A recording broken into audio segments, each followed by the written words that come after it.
Hello everyone, welcome to our YouTube channel Edwards. তো আশা করি সবাই ভালো আছেন। আর আজকে যে টপিকটা নিয়ে আলোচনা করব সেটা হলো ইন্ডিয়া পোস্ট অর্থাৎ জিডিএস গ্রামীণ ডাকসেবক। ঠিক আছে, তো এখানে জিডিএস গ্রামীণ যেটা রয়েছে গ্রামীণ ডাকসেবক, এখানে বিপিএম এবং এবিপিএমের যে রিক্রুটমেন্ট রয়েছে 2024-এর, সেটা নিয়ে কিছু ডাউট বা কিছু কোয়ারিজ রয়েছিল আমাদের চ্যানেলের সাবস্ক্রাইবারদের।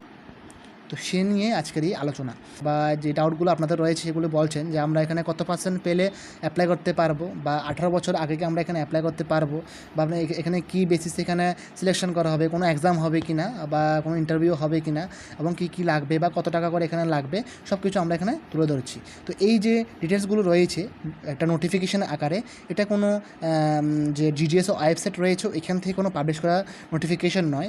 তো এটা গত বছর অর্থাৎ প্রিভিয়াস ইয়ারের যে নোটিফিকেশান রয়েছে সেটার একটা কপি। ঠিক আছে, এখনও কোনো নোটিফিকেশান আসেনি।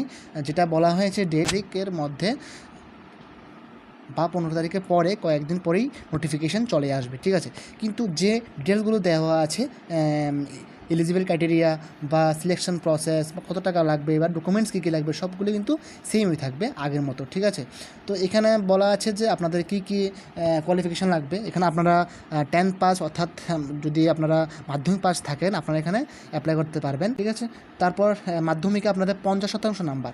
আবারও বলছি, অনেকে ভাবছেন যে আমাদের এখানে অনেক নাম্বার লাগবে, এটা ঠিক, কিন্তু আপনার অ্যাপ্লাই করতে কিন্তু কোনো বেশি নাম্বার লাগবে না।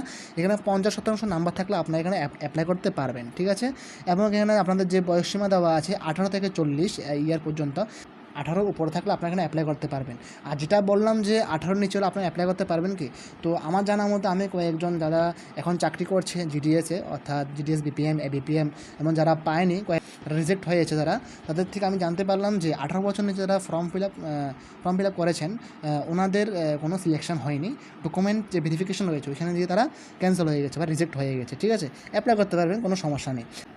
তাহলে এক্সপেক্টেড যে স্কিল রাখা হয়েছে সেটা হলো basic knowledge of living cycling computer. সেখানে কম্পিউটারের উপরে বেসিক নলেজ থাকলে এখানে আপনাদের অ্যাপ্লাই করতে পারবেন। ঠিক আছে, এখানে আবার যেটা বলা হয়েছে মেল আর ফিমেল, অর্থাৎ এখানে যে পুরুষ এবং মহিলা উভয়ই এখানে অ্যাপ্লাই করতে পারবেন। তো এখানে রেজিস্ট্রেশন মোড দেওয়া আছে অনলাইন। ঠিক আছে, এখানে অফলাইনে কোনো রেজিস্ট্রেশন করতে পারবেন না বা কোনো ফর্ম সাবমিট করতে পারবেন না। ঠিক আছে, এখানে স্যালারি বলা আছে যেটা জিডিএসের গাইডলাইন্স অনুযায়ী জিডিএস এবিপিএম অর্থাৎ অ্যাসিস্ট্যান্ট ব্রাঞ্চ পোস্টমাস্টার আপনারা পেয়ে যাবেন এখানে 10,000 থেকে 24,470 টাকা পর্যন্ত পার মান্থ এখানে আপনারা পেয়ে যাবেন। এবং যারা জিডিএস বিপিএম রয়েছে অর্থাৎ ব্রাঞ্চ পোস্টমাস্টার আপনারা পেয়ে যাবেন 12,000 টাকা থেকে 29,380 টাকা পর্যন্ত পার মান্থ আপনারা এখানে পেয়ে যাবেন। তো স্যালারিটা খুব ভালোই আছে, এত কম নয়। তো যারা কোনো পরীক্ষা ছাড়া এখানে সিলেকশন নিতে চান আপনারা অবশ্যই এখানে অ্যাপ্লাই করতে পারবেন এটা।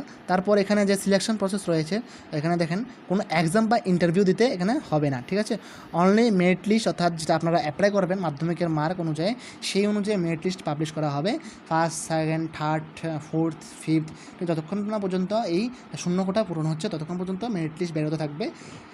মেরিট লিস্টের পরে আপনাদের ডকুমেন্টস ভেরিফিকেশন হবে, ফিজিক্যালি ডেট দেওয়া হবে। ঠিক আছে, ডকুমেন্ট ভেরিফিকেশনের পর আপনাদের এখানে ফাইনাল জয়েনিং দেওয়া হবে। ঠিক আছে, এবং এখানে আপনাদের কী কী ডকুমেন্টস লাগবে অ্যাপ্লাই করার সময়, অরিজিনাল মার্কশিট, এটা আপনাদের শুধু মার্কগুলি লাগবে, এবং অরিজিনাল মার্কশিট আপনাদের ডকুমেন্ট ভেরিফিকেশন লাগবে। ঠিক আছে, তো অরিজিনাল কমিউনিটি আর কাস্ট সার্টিফিকেট, যারা এখানে এসসি এসটি আছেন বা ওবিসি আছেন আপনাদের এখানে কাস্ট সার্টিফিকেট লাগবে, এবং PW certificate, original proof of date of birth, এবং passport size photo, W certificate, এবং medical certificate from a government hospital আর প্রাইমারি হেলথ সেন্টার। তো এই যে মেডিকেল আরেকটা রয়েছে ক্যারেক্টার সার্টিফিকেট, এই দুটো সার্টিফিকেট কিন্তু আপনাদের ডকুমেন্ট ভেরিফিকেশন লাগতে পারে। এবং কম্পিউটার সার্টিফিকেট আপনার বেসিক 3 থেকে 4 মাসের কোনো একটা সার্টিফিকেট থাকলে আপনাদের এখানে হয়ে যাবে, এটাও ডকুমেন্ট ভেরিফিকেশন সময় আপনাদের এখানে প্রয়োজন হবে। মোবাইল নাম্বার যেটা অ্যাক্টিভ আছে ওটা দেবেন, যে এমন না কদিন বাদে এটা অফ হয়ে গেছে তখন কিন্তু ওটিপি আসতে বা কোনো কিছু করতে সমস্যা হবে। ঠিক আছে, ইমেল আইডিও সেম, যেটা অ্যাক্টিভ আছে ওইটা আপনাদের এখানে দেবেন। ঠিক আছে, দেখুন এখানে অ্যাপ্লিকেশন ফি কী রাখা হয়েছে, ইউআর ওবিসি ইডাব্লিউএস দের জন্য রাখা হয়েছে 100 টাকা, এবং সার্ভে ক্যাফে যেখানে আপনারা ফর্ম ফিল আপ করবেন ওইটা এক্সট্রা, অফিসিয়াল ফি রাখা হয়েছে 100 টাকা। ঠিক আছে, এসসি এসটি ফিমেলদের জন্য রয়েছে এখানে নীল, কোনো টাকা রাখা হয়নি। ঠিক আছে, এবং যাদের এখানে নিজেরা করবেন তাদের এখানে 100 টাকা লাগবে না, আপনারা ফ্রিতে এখানে করতে পারবেন, শুধু অফিসিয়াল ফিটা এখানে লাগবে। ঠিক আছে, আর ফর্ম ফিল আপ আর যদি কোনো সমস্যা আপনার থাকে বা কোনো ডাউট থাকে আপনার এই যে নাম্বার আছে এখানে আপনারা কন্ট্যাক্ট করতে পারেন, আপনারা ঘরে বসে ফর্ম ফর্ম ফিল আপ করতে পারবেন, কোনোখানে যেতে হবে না, ঠিক আছে। এবং যদি কোনো সমস্যা হয়ে থাকে বা কোনো প্রবলেম হয়ে থাকে বুঝতে, আপনারা অবশ্যই আমাদের ভিডিও কমেন্টে জানাতে পারেন, বা আমাদের টেলিগ্রাম চ্যানেল বা হোয়াটসঅ্যাপ গ্রুপ রয়েছে, এখানে আপনারা উল্লেখ করতে পারেন, আমরা এখানে সলিউশন দেওয়ার চেষ্টা করব। তো ধন্যবাদ সবাইকে। যখনই অফিসিয়াল নোটিফিকেশান আউট হবে তখনই আমরা আমাদের চ্যানেলের পক্ষ থেকে আপনাদের কাছে পৌঁছে দেওয়ার চেষ্টা করব। ধন্যবাদ।